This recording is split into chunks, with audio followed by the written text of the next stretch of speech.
बांग्लादेश में हिंदू अल्पसंख्यकों पर हो रहे अत्याचार के विरोध में आज मुजफ्फरनगर के टाउन हॉल में हिंदू समाज का जन सैलाब एकत्रित हुआ।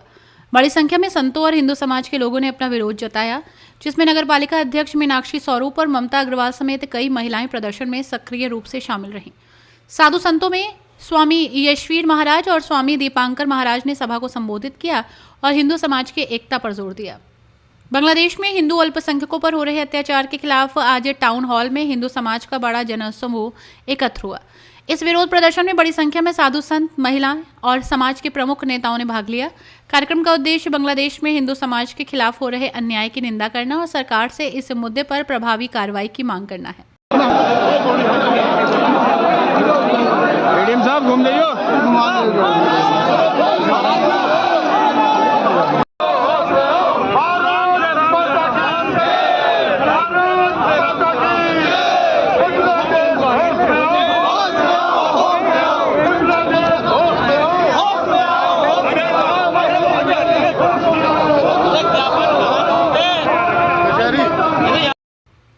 प्रदर्शनकारियों ने बांग्लादेश में हिंदू अल्पसंख्यकों पर हो रहे हमलों और उनकी संपत्तियों को नुकसान पहुंचाए जाने की कड़ी निंदा की है। स्वामी यशवीर महाराज ने समाज को सतर्क करते हुए कहा कि भारत में हिंदू समाज को बांटने की साजिश के प्रति सजग रहना होगा। उन्होंने समाज में एकजुटता बनाए रखने का आह्वान किया है। कोई अपनी अलग विचारधारा चलाना चाहे, अधिक या कम, कुछ न कुछ उसके समर्थक हो ही जाते हैं। तो ऐसे ही हुआ, वहां पर भी इतने ही कत्लेआम हुए थे और आज बांग्लादेश के अंदर हो रहा है। और ये वो बांग्लादेश जो बांग्लादेश गिड़गिड़ा रहा था भारत की तरफ को कि पाकिस्तान के लोग हमारे ऊपर अत्याचार कर रहे हैं, हमें अपना अलग देश चाहिए। लेकिन इन भारत के लोगों ने अपने फौजियों के प्राणों की बलि वेदी पर चढ़ा करके, बलि दे करके अलग बांग्लादेश बनाया। भूखमरी थी वहां पर, उनको खाने के लिए अन्न भी दिया, लेकिन खा करके अब जब उनको डकार आने लगी तो सांप की तरह, कहते हैं कि सांप को अगर दूध पिलाओगे जहर हो जाएगा और डंक तुम्हारे मारेगा। डंक भारत की तरफ कोई मारना प्रारंभ कर दिया और जिन लोगों से अत्याचार वो सहन नहीं कर पाए और अपने को अलग किया, आज उस पाकिस्तान के लिए सीमा खोल दी गई बांग्लादेश की। निडर होकर के पाकिस्तान के लोग बिना ही इजाजत के बांग्लादेश में आ सकते हैं और उन अत्याचारियों के समर्थन में सनातन धर्म के लोगों के ऊपर अत्याचार कर रहे हैं। लेकिन मैं कहना चाहता हूं उन लोगों से, चाहे वो भारत के हो या संसार के किसी कोने के, जो भाईचारे की बात करता हो। देखिए, इस्लामी आतंकवादी जिहादियों के साथ में भाईचारा काम नहीं आएगा। इन जिहादियों से भाईचारे के नाम पर तुम्हारी रक्षा नहीं होगी। तुम्हारी रक्षा अगर होगी तो भगवान शिव के त्रिशूल से, भगवान श्री राम के धनुष बाण से, भगवान श्री कृष्ण के चक्र से, और या महाराजा विक्रमादित्य हो, महाराजा मिहिर भोज हो, या महाराणा प्रताप हो, या महाराजा सूरजमल हो, उनकी तलवार और भालों से तुम्हारी रक्षा होगी।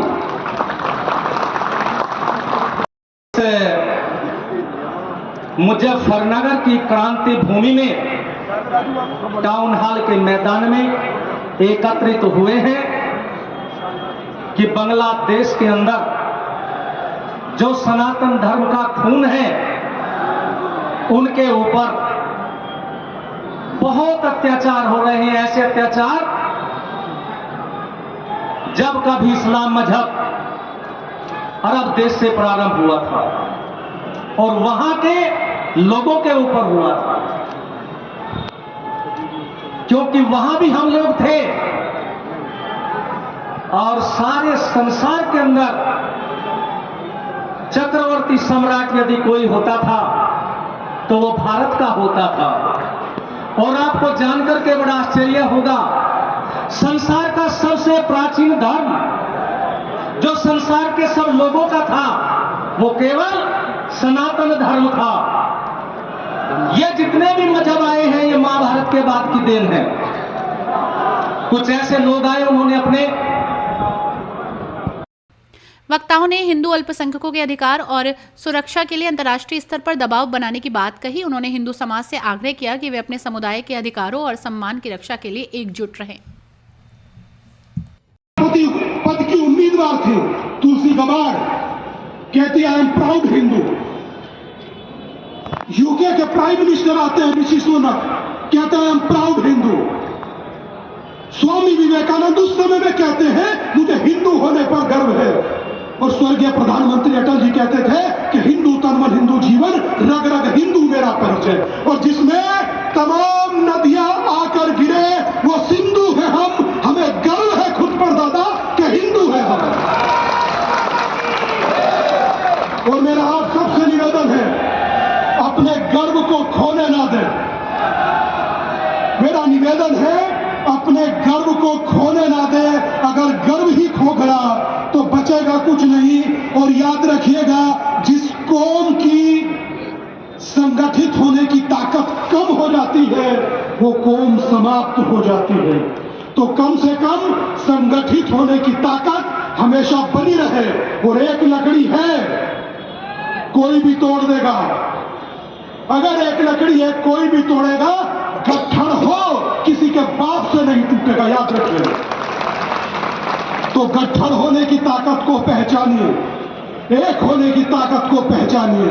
और मैं तो इस मंच से कहूंगा प्रधानमंत्री जी से, अगर सैन्य कार्रवाई भी करनी पड़े तो कार्रवाई कीजिए। वो कहां जाएंगे? किसी के पास 57 देश है, किसी के पास 120 देश है।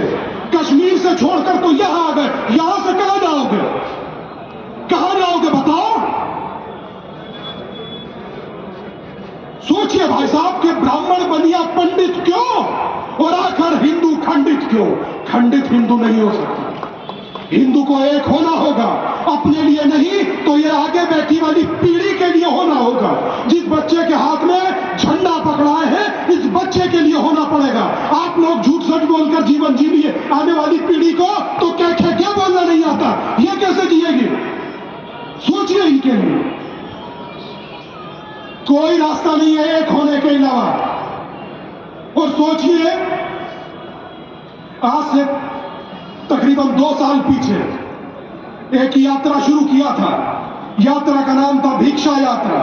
और वो भिक्षा यात्रा में भिक्षा दाल आटा चीनी चावल की नहीं मांगी। बहुत प्यारी बात कही और उस प्यारी सी बात को आप जरूर अपने जीवन में अपने हृदय पर अंकित कर लीजिए कि जात बिरादरी की बहुत सारी सवाएं देखी, मैंने हिंदुओं की पहली बार देख रहा हूं। गजब कर दिया, बहुत बढ़िया लगा, बहुत बढ़िया। जरूरत आज इसी चीज की है भाई।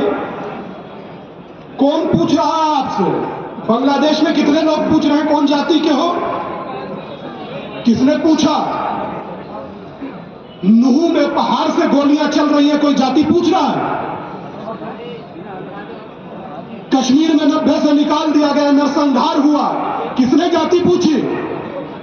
और बांग्लादेश में कौन जाति पूछ रहा है? और जो सो कौन जाति के चैंपियन हैं सबसे ज्यादा उन्हीं के साथ बर्बरता हो रही है। एक आदमी अगर जो बोला, एक आदमी क्यों बोलेंगे? कथित भाईचारा निभाना इस चक्कर में। और कौन सा भाईचारा भाई? जितने हिंदू यहां बैठे हैं और जितने समाज के लोग बैठे हैं वो तय कीजिए कि भाई कौन है और चारा कौन है। क्या करिए इस बात को? क्या नाटक लगा रखा भाईचारा? ये भाईचारा होगा? लाखों हिंदुओं का एक नोबेल पुरस्कार विजेता नरसंहार करा देता है, कोई एक गंगा यमुनी तहजीब वाला नहीं कहता कि ये जाहिदों की जमात को बंद करो। एक आदमी नहीं कहता। कोई एक आदमी खड़ा होकर कहे ना भाई, सर तन से जुदा के नारे पर लाखों लोग इकट्ठा होते हैं। लाखों लोग, लाखों हिंदुओं को बांग्लादेश में काट दिया गया, कोई एक भाईचारे वाला सामने नहीं आया। आया कोई तुम्हारे सामने? आपने देखा? पीछे वाले जो खड़े देखा किसी ने? एक आदमी ने नहीं देखा यार। फिर किस बात का नाटक? और मुझे समझ नहीं आता, गंगा भी हमारी, यमुना भी हमारी, ये तहजीब कौन लाया भाई? कौन लेकर आया तहजीब? एक छोटी सी बात आपसे कहूंगा, अपने दिल में सोचिएगा। बहुत बहुत भयानक होता है, बहुत भयानक होता है भाई के सामने बहन का बलात्कार। बहुत भयानक होता है पति के सामने पत्नी का बलात्कार। हम लोग यहां बैठे हैं ना, सेफ महसूस कर रहे हैं, बहुत सेफ महसूस कर रहे हैं, ताली बजा रहे हैं, नारे लगा रहे हैं। क्यों? क्योंकि पता है अभी सुरक्षित है, भविष्य में होंगे। बस ये विचार सोचिएगा, और जब ये विचार सोचोगे तब उनके दर्द का महसूस होगा। दरवाजा खटखटता है तो माए बहनें रोती हैं कि बाहर मौत नाच रही है, बाहर मौत नाच रही है। एक कार्यवाहक प्रधानमंत्री, कल ही टीवी की सुर्खियां थी कि पाकिस्तान की सेना भी वहां पहुंच गई। इसका अर्थ क्या है? और क्रूरता होगी। मगर यहां से हजारों किलोमीटर दूर बैठे अपने हिंदू भाइयों को यह एहसास कराइए कि मुजफ्फरनगर का हिंदू आपके साथ चट्टान की तरह खड़ा है।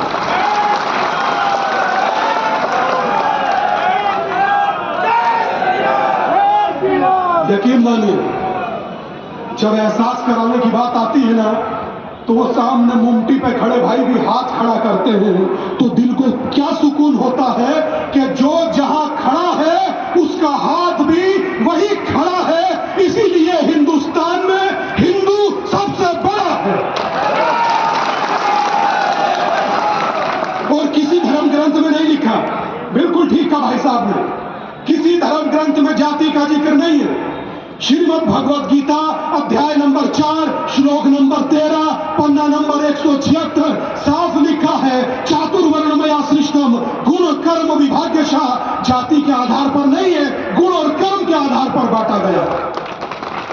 तो किस लिए बंटना? और एक बात याद रखिए, हम लोग बंटते हैं, हमें लोग बांट कर चले जाते हैं। कल जातिवाद के चैंपियन जब दरवाजे पर आए और पूछे कि क्या जाति है, तो गर्व से कहिएगा हिंदू, गर्व से कहिएगा। और जिस दिन गर्व से स्वयं को हिंदू कहोगे ना, किसी कागज पर लिख कर रख लो, हिंदू राष्ट्र की परिकल्पना करते हैं। जिस दिन खुद को हिंदू कहने लगेंगे, अगले दिन हिंदू राष्ट्र हो जाएगा। अगले दिन बहुत ज्यादा सोचने की जरूरत नहीं है। और हम लोगों को बांटने के कुचक रचे जाते हैं, इसमें कोई दो मत नहीं। 1931 British census commissioner Herbert Risley जातिवाद लिखते हैं, कहते हैं कि जिसके माथा ऐसा वो उच्च जाति, जिसके कंधे ऐसे वो उच्च जाति, जिसकी आंखें ऐसी वो निम्न जाति। हमने कभी किसी को जातियों में नहीं बांटा, कभी नहीं कहा कि तेली ऊंचा या माली, लोहार ऊंचा या सुनार। हमारे लिए हिंदू एक था, एक है और एक। बहुत सिंपल, इससे ज्यादा सोचने की भी जरूरत नहीं, और कोई कहे तो सुनने की भी जरूरत नहीं। सुनने वाले हर व्यक्ति को बताइए कि भारत की धरती का केंद्र बिंदु हिंदू, भारत की धरती का केंद्र बिंदु, और ना कोई दूरी, ना कोई खाई, हिंदू हिंदू। जाति पाति की करो विदाई, हिंदू हिंदू। और रोचक क्या जानते हैं, कितनी देर से सभा चल रही है मुझे नहीं पता, मगर अपने जोश को कमजोर मत होने दीजिए, अपने जोश को कमजोर मत होने दीजिए। जो समाज संगठित होकर ऊंचा बोलता है, दुनिया उसी को सुनती है और किसी को नहीं। तो एक चीज हमेशा याद रखिए कि श्वेत भी मैं हूं और शुद्ध भी मैं हूं, विरुद्ध हो मेरे तो युद्ध भी मैं हूं। इस धरती का मैं केंद्र बिंदु हूं। प्रणाम भाई साहब, मैं ही हिंदू हूं, मैं ही हिंदू हूं। और हमेशा याद रखिएगा, मुझे यहां थोड़ी भीड़ को देख करके शंका हुई, इसीलिए कह रहा हूं, मेरी दुकान, मेरा मकान, मेरे बच्चे, मेरा व्यवसाय, यही सबके पीछे यहां नहीं कम पहुंच पाए हो। याद रखिएगा, बांग्लादेश के किसी एक व्यक्ति से बात हो रही थी, उसने कहा कि घर को जला दिया गया, व्यवसाय को लूट लिया गया और बच्चों को मार दिया गया। पैसा होना सुरक्षा की गारंटी नहीं है, और अगर आप संगठित हो तो आपका कोई बाल बांका नहीं कर सकता। यह है सुरक्षा की गारंटी। तो इसीलिए जब तक आप एक हो तब तक सुनामी के जैसे वेग हो, और जब भी बटोगे हर गली नुक्कड़ पर कटोगे। याद रखिए, हर गली नुक्कड़ पर। मेरा एक निवेदन है, आदरणीय जो मंच संचालन कर रहे हैं, मेरा एक छोटा सा निवेदन है कि जहां आप बैठे हैं एक क्षण के लिए खड़े हो जाए, एक क्षण के लिए खड़े हो जाए। इसलिए आपसे कह रहा हूं खड़े होने के लिए कि आज सही में वक्त है खड़े होने का। आज भी खड़े नहीं हुए तो कब खड़े होंगे?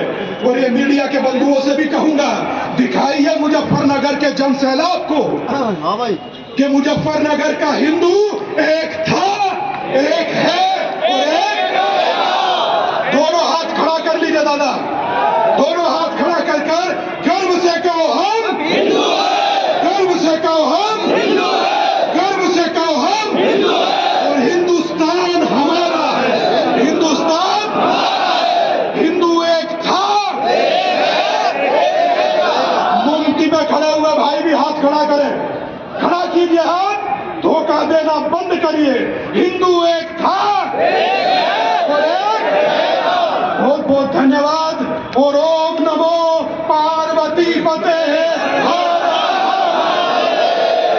बहुत बहुत धन्यवाद। किस तरह का संदेश? मुझे लक्ष्मी नगर पहुंचकर आज बहुत प्रसन्नता महसूस हुई सनातन के जन सैलाब को देखकर, और खुशी इस बात की है कि हिंदू आज हिंदुओं के लिए एक होकर खड़ा हुआ है। और मेरी प्रार्थना है कि इस तरह के सम्मेलन अब रुके नहीं, इस तरह के कार्यक्रम रुके नहीं, और भगवा जिम्मेदारी ले कि मंदिर जो थे वो क्रांति का केंद्र माने जाते थे, शांति का नहीं। तो इसीलिए कहूँगा ओम द्यहो क्रांति अंतरिक्षा गंग, क्रांति पृथ्वी कांति रापा। तो अब क्रांति होनी चाहिए, और आज हम लोगों को लग रहा है कि यहाँ हम लोग सेफ हैं। कल होंगे नहीं होंगे उसके लिए विचार करिएगा। हम लोग तो हाथ में तख्ती लेकर खड़े होते हैं, खाकी के साथ खड़े होते हैं, खाकी पर पत्थर नहीं चलाते, तो हमारे लिए इतनी सुरक्षा व्यवस्था की जरूरत थी नहीं। मगर एक चीज आप सबसे निवेदन है कि जब आप लोग चुनाव का विश्लेषण करते हैं तो एक तरफ दिखाते हैं मुस्लिम बाहुल्य, दूसरी तरफ कहते हैं कि ये वाल्मीकि, ये जाटव, ये यादव, ये गुजर, ये पंडित, ये ठाकुर, ये क्षत्रिय। नहीं भाई साहब, इन्हें भी हिंदू दिखाइए। बहुत मुश्किल बाद एक समय बाद हिंदू जागा है, और ये हिंदू यही जागता रहे।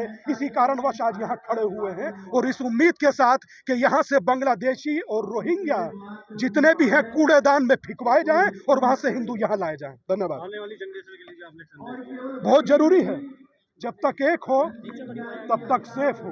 धन्यवाद दादा। जन समूह इकट्ठा हुआ है मुजफ्फरनगर के टाउन हॉल में, क्या कहेंगे? देखिए, ये बांग्लादेश के हमारे हिंदू भाई बहनों के ऊपर जो अत्याचार हो रहा है, कत्लेआम हो रहे हैं, और उनके बैंक भी सील किए जा चुके हैं, उनके मंदिरों को तोड़ा जा रहा है। उसी के लिए यहाँ उनकी रक्षा के लिए, वहाँ की संस्कृति जो हिंदुओं की संस्कृति, उसकी रक्षा के लिए ये लोग एकत्रित हुए हैं। क्या कहेंगे आप? एक मैसेज दिया था कि बस ये देना चाहेंगे कि बांग्लादेश के हिंदू अपना डटे रहें, भारत का हिंदू उनके साथ है, और आवश्यकता पड़ी तो भारत का हिंदू सीमा तोड़ करके बांग्लादेश के हिंदुओं की रक्षा के लिए भी जा सकता है। महाराज जी, बांग्लादेश में अलग टुकड़ा करने की बात कही है आपने हिंदुओं के लिए। हाँ, देखिए, वो बांग्लादेश केवल वहाँ के मुसलमानों के लिए नहीं है, वो बांग्लादेश वहाँ के हिंदुओं का भी बराबर का हकदार है। यदि वहाँ का मुसलमान हिंदुओं के साथ में रहना पसंद नहीं करेगा तो फिर वहाँ के हिंदुओं को अलग देश बांग्लादेश के अंदर से ही बनाकर दे देना चाहिए। मेरा नाम विकास है। जी आज बड़ी संख्या में लोगों को इकट्ठा किया गया है, क्या उद्देश्य है कि संगठन आप लोग इकट्ठा किए? इस जिले के अंदर एक सनातन धर्म रक्षा मंच करके एक समिति है।